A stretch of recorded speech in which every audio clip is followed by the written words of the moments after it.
وای والک وای چا دروازه ور وټکړه ډوډۍ راوړه خدای دې 50 زمانه غم نه درکړي وای غول خلو دې ماته د دې ما لاس دي وای ښه وبخښه زه نه خبر دلته سپی لنګه ورته چرت وای جاته د سګي زلخ کاریږي ما نو ډېر غمونه پیرالو زوی مې شهید شو زخمي شوم په دعوه کې ګیر راغلي دعوه م له ښاماره سره نو دغه منځه یې څونه تېر کړم کړی شبخانه کې به امتحانونه وو ماشاءالله غوږ دې ده شبخانه کې به امتحانونه ووایو ډاکټر وویل چې هغه کوم درد دی چې مرګ خطر جنې احساسي وایي یوې ښځې ویل چې هغه د ولادت درد دی د لنګوال درد دی چې مرګ خطر ورسره وي وایي یو سړی پور چې خورکۍ تا نو په خوټو کې لغته نه ده خوړه هغه تر دې ډېره بدتره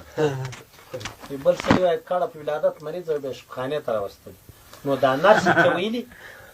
کارکونه دي شفخانې چې که مې زوی پیدا سو راته وایي به چې بانجان پیدا سو که مې لور پیدا سو راته وایي چې پیاز پیدا سو هغه یې وایي لور پیدا سو یو زوی وایي نرس ورته راغله چې سلاته پیدا سو بله ښځه وه لنګوال تکلیف ورته پېښو بیا یې دوه زېږولي دا ښځه چې بله ښځې د دې مریضي ته ناست وایي هغې ویل دریم هم شته وایي مېړه ویل څراغ رسخت کوي څراغ رڼا ته راوځي ولا تر سهاره به راوځي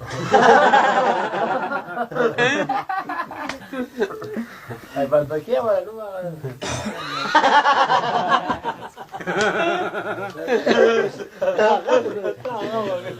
یو طالب وایي بل طالب ته وایي تر یو ویښته دې نسم پورته کوم ستا پلار یې ملاکه پورته اوس داسې تر ویښته نیولې چې کشکړی وایي باد پرېږ وایي ته تر داسې ویښته نیسې چې د غري ښې کونې ته رسېږي داسې فرمایش ده هغه خو زموږ په کلي کې بل کال ترجمه کېده مولوي الباري صاحب د خدای رحم پرې وکړي ترجمه یې کوله په مازدیګر کې یو سړي باد پرېږ سړی ګل نومېده په داستار یو بل تاویلدار دی دې باد په د ابراهیم بیګا ملک د کلي دې وکړو که دا څلورم ورځ نه مان پرې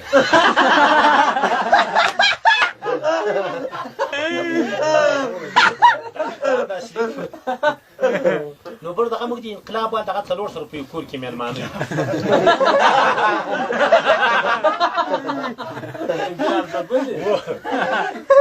4 ورځې موږ کې حکمت ونه په مخ کړی په امریکا کې وایي باد ته زرندې جوړ یو بل وایي د باد زرندې خدای موږ ته په هرات کې ویې نو ما ملک ته مخ ورواړم دغه 4 سره ناشو دا ما ملک صاحب موږ تاسو به ونه وګرځو خره بې غیرت پر خو نه پېښ شرمېد ما شرمېدې چې شته دي کاوه وایي خطایي مې وکړو ما خطایي بیا ګرځو یار تو کنه وراړه یار بیا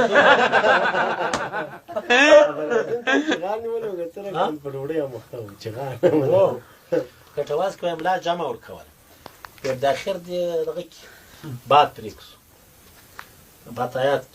په کټوازیان ملا صاحب باد یې پرېږدو یا په عربي مې کنځا درته موږ یو ملا ما پوښتل ملا صاحب ممیز ورته په عربي څه وایي وایي ممیاغ کلیوال دې موږ پاکستان ته لاړ دی اچور چې اختر محمد اردو دې زده کړه وایي اردو خو ډېره اسانه ژبه ده وایي خان وزیت په اردو څه وایي وایي عبدالباقي ورته وایي یو سړي 2 زمن وجنې ورک یو بېلار چا پوښتنه کړل د ما زمن دې نه لیدو د ما زمن نه لیدو بله وړې امریکایي په مخ د ما زمن دې نه لیدو وایي هغه ورته وایي چې واټ وایي ویې وړو یو غټ واټ ماما څه وایي ویې وړو یو غټ ولپت کیسه کړل وایي سعودي ته ولاړو چا وایي کتاب راکړ ولپت صاحب دا تاریخ د اسلام د مطالعه کوی ډېر ښه کتاب خو کتاب په موټر کې پاس موټر حرکت وکړو ما منډه پسې وخت پلوس ټینګ ونیو چې غالي غلا دې کړي چې مې دې وایي هغه ډېر منظم ملک اچین ټکی عربي م نه ده زده ته موټر رئیس کتاب یې یو موټر مخته بل موټر ودرېد حتیمه تو چې راځه ګوندې پوسې حتیمه عسکر تو ذلک الکتاب العرایب چې پرېښودم کتاب چې راغی 100 ریاله یې م راکړو چې ته مې دې تر اوسه نه پرېښودم چې 100 ریاله م راکړو وایي دغه وایي چې دې ته نادره وکړه په ټول قرآن کریم کې د کتاب جوریات شو هغه مې راسره ووایي وهغه مدازمین وایي موږ په سیند کې مو وایي خښتې په سیند کې وایي خښتې کې شغال په ډوډۍ مختص شوی د اطاق فرق نه وه خو د سیم اطاق خپله بېل جوړ وای زما دې خیر سره نو پر ځوان ما دی ته دا شغال زه ژوندی نیسم تا پلار یې ولاړ کړي ما نیسم اته وایي دونه چرس راسره دا وایي په ډوډۍ کې ونغښتل د استارخان مخې ته مې ښه اماده کېښود شغال چې راغلی ولې دغه ګوله خوړل بېګا چې موږ رالو شغال وایي په دیوال ناسته دغسې ګوري